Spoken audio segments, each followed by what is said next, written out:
প্ৰথমে মই ধন্যবাদ জনাইছোঁ অসমৰ মাননীয় মুখ্যমন্ত্ৰী ডক্টৰ হিমন্ত বিশ্ব শৰ্মা ডাঙৰীয়া, আমাৰ ৰাজ্যিক সভাপতি মাননীয় সাংসদ দিলীপ শইকীয়া ডাঙৰীয়া, আমাৰ শ্ৰদ্ধাৰ জ্যেষ্ঠ নেতা মাননীয় যোগেন মোহন ডাঙৰীয়া, প্ৰাক্তন অসমৰ মুখ্যমন্ত্ৰী সৰ্বানন্দ সোণোৱাল ডাঙৰীয়া, অসমৰ মাননীয় মন্ত্ৰী পীযুষ হাজৰিকা ডাঙৰীয়া, কেন্দ্ৰীয় ৰাজ্যিক মন্ত্ৰী পবিত্ৰ মাঘেৰিটা ডাঙৰীয়া, প্ৰমুখ্যে ভাৰতীয় জনতা পাৰ্টীৰ ৰাষ্ট্ৰীয় নেতৃত্ব, ৰাজ্যিক নেতৃত্ব, মই সকলোৰে ওচৰত মই শ্ৰদ্ধা সেৱা আৰু প্ৰণিপাত জনাইছোঁ।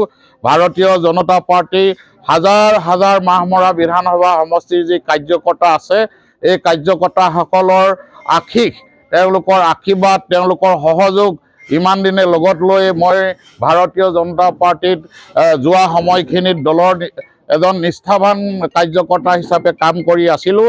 আজি ভাৰতীয় জনতা পাৰ্টী এবং মাহমৰা বিধানসভা সমষ্টিৰ পৰা আগন্তুক নিৰ্বাচনত প্ৰতিদ্বন্দ্বিতা কৰিবলৈ প্ৰাৰ্থিত্ব প্ৰদান কৰিছে। মই পৰম পিতা পৰমেশ্বৰৰ ওচৰত ধন্যবাদ জনাইছোঁ। মা কামাখ্যাৰ ওচৰত মই সেৱা জনাইছোঁ আৰু মা কামাখ্যাৰ ওচৰত প্ৰাৰ্থনা জনাইছোঁ যাতে আমাৰ ভাৰতীয় জনতা পাৰ্টীৰ সমূহ কাৰ্যকৰ্তা এইকেইটা দিন সুস্থ শৰীৰে যাতে আমাৰ এই নিৰ্বাচনী যুদ্ধত অৱতীৰ্ণ হ'ব পাৰে, তাৰ কাৰণে মই মা কামাখ্যাৰ আশীষ বিচাৰিছোঁ।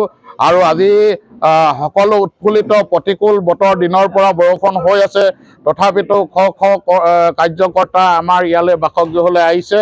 মই সকলোকে শতকোটি প্ৰণাম নমস্কাৰ জনাইছোঁ আৰু ভাৰতীয় জনতা পাৰ্টীৰ হৈ সকলোকে নিৰ্বাচনী যুদ্ধত অৱতীৰ্ণ হ'বৰ কাৰণে আহ্বান জনাইছোঁ।